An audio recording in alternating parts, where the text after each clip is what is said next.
ప్రభుత్వంలో కూడా మొత్తం డేటా తీసుకున్న తర్వాత మెడికల్ కాస్ట్ ఎట్ట తగ్గించాలని ఆలోచిస్తున్నాం.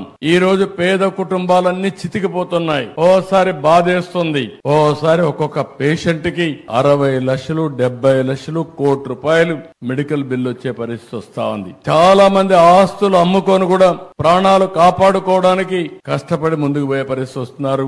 ఓసారి బతుకుతున్నారు, ఒకసారి చనిపోతున్నారు. కానీ చనిపోయిన తర్వాత ఆ ఫ్యామిలీని చూస్తే ఫైనాన్షియల్ గా చితికిపోయే పరిస్థితికి వస్తున్నారు. ఇవన్నీ దృష్టిలో పెట్టుకుని ఎలాంటి మెకానిజం మనం తీసుకురాగలుగుతాం, పేదవాళ్ళ ఆరోగ్యాన్ని ఏ విధంగా కాపాడుతాం, అందరికీ ఆరోగ్య ఖర్చుల్ని ఏ విధంగా తగ్గించగలుగుతామో దీనిపైన మేధావులందరూ ఆలోచించాల్సిన అవసరం ఉంది.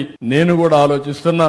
ఈ రోజు హాస్పిటల్లో కూడా ఇంకొక విషయం కూడా, ఇక్కడ డాక్టర్స్ ఉన్నారు, కొంతమంది ప్రైవేట్ మెడికల్ కాలేజెస్ కూడా ఉన్నాయి. మీరందరూ కూడా శ్రద్ధ పెట్టాలి. మీరు మీ హాస్పిటల్ మేనేజ్మెంట్ ఎంత ముఖ్యమో సమాజం కూడా అంతే ముఖ్యం. ప్రివెంటివ్ హెల్త్ గురించి మీ అందరి బాధ్యత. ప్రజా చైతన్యం తీసుకురావాల్సిన అవసరం ఉంది. అదే సమయంలో రియల్ టైం మానిటరింగ్ కూడా. చీటికి మాటికి మీరు హాస్పిటల్ అందరినీ పేషెంట్లు చేర్చి తద్వారా వాళ్ళకు రూమ్ రెంట్లు వేసి విపరీతంగా భద్రత పెంచేసే పరిస్థితికి వస్తున్నారు. ఈ రోజు వేరబుల్స్ వచ్చాయి. ఏ డిసీజ్ వచ్చినా ఆయన ఇంటి దగ్గర ఉంటే మీరు ఇక్కడ నుంచి మానిటర్ చేసి అవసరమైనప్పుడు అతను హాస్పిటల్ షిఫ్ట్ చేసే మెకానిజం వస్తా ఉంది. అంబులెన్సెస్ ఉన్నాయి. అంబులెన్సెస్ కూడా మనకు కావలసిన ఎక్విప్మెంట్ అంతా పెట్టే పరిస్థితికి వస్తున్నాం. అందుకని అందరం కూడా ఆలోచించుకోవాల్సింది, రాబోయే రోజుల్లో మానిటరింగ్ కూడా పేషెంట్ ఎక్కడుంటే అక్కడ చేసి అవసరమైతే హాస్పిటల్ తీసుకురావడం, అవసరమైతే ఆపరేషన్లు చేసే పరిస్థితి రావాలి. అప్పుడే కాస్ట్ తగ్గించగలుగుతాం. ఇవన్నీ కూడా టెక్నాలజీ వచ్చింది కాబట్టి మనం సమర్థవంతంగా చేసే పరిస్థితి వస్తుందని చెప్పి కూడా నేను మీకు తెలియజేస్తున్నా.